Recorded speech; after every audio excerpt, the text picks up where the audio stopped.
If you're anything like me, there are areas of your shop that can only be described as chaotic.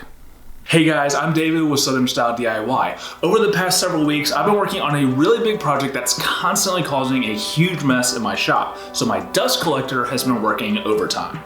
With all the heavy use, the hoses and accessories keep getting in my way, so I throw them in the corner where they get in my way again. Today we're gonna solve that loop by getting them off the ground and on the wall. Along the way, you might also get a hint or two about that big project I mentioned.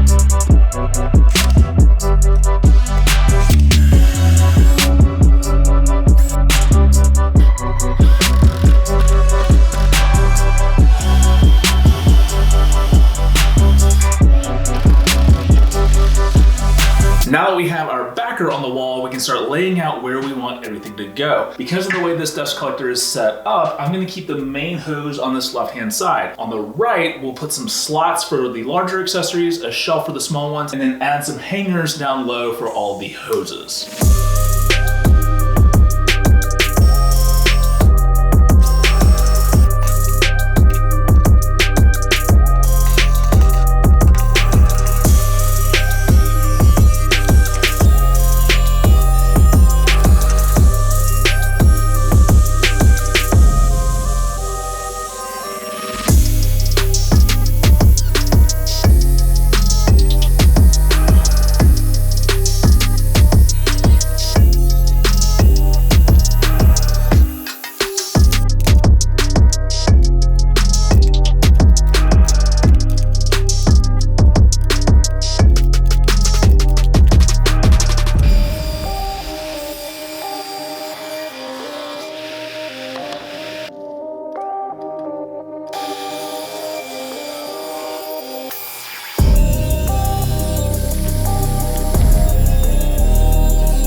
I'm really glad to have all these accessories out of my way on the floor and organized on the wall so that I can get to them very easily. I'm honestly not quite sure why I put off this project for so long. If your shop is anything like mine, space is a premium, both floor and wall space, which is why I did this project, but also why I added hanging wall control panels to my tool wall to almost double the space I have over there. If you're interested in that video, I've got it pulled up right here, so I'll see you in that video.